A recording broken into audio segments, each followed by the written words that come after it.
When the weather outside gets as cold as it's been lately, we all have to crank up our thermostat a bit. And this time of year, it's especially important to remember to play it safe when heating your home. It's something a homeowner never wants to go through, a house fire, which immediately displaces a family. Lafayette Fire Department Captain Don Stevens encourages all of us to be smart as we try to stay warm during the cold winter months. This is the time of year where we have the most fires, heating fires related. U.S. Fire Administration statistics for 2014 said there was 12.5% of the fires were heating related. That totaled 47,600 fires, I believe. Most of those are December through February.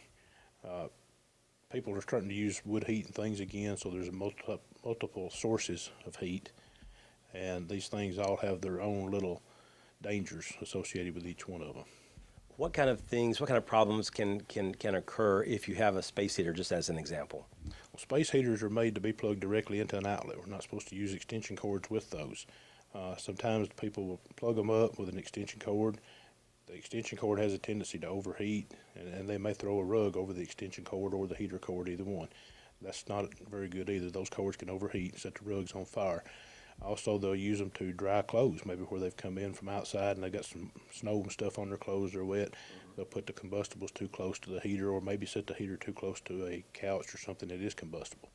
What kind of things here locally in Macon County have y'all seen through the years? Maybe an example or two of a house burning to the ground and the cause of that tragedy?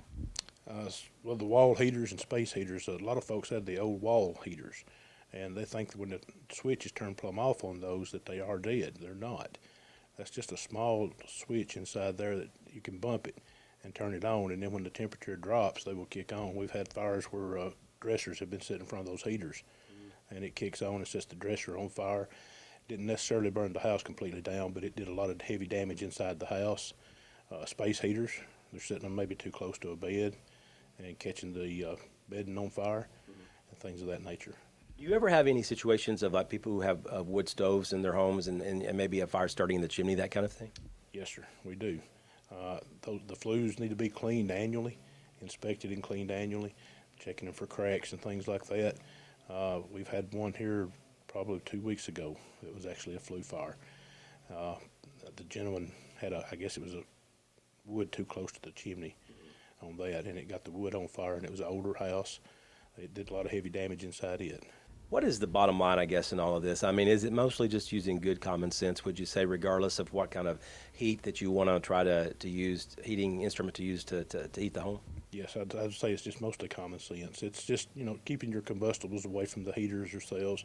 Propane heaters, natural gas heaters, they have an open flame, so you really have to watch those with loose-fitting clothing, and children around them, things of that nature. In a perfect world, would we all be better off just having central heat and air for especially the cold times of the year? I don't know if we'd be a whole lot. It would be safer probably. Okay. But do you have the issues then if the power goes out? Do you have a backup source of heat? And that's what a lot of folks do with kerosene heaters and portable heaters of fuel oil types.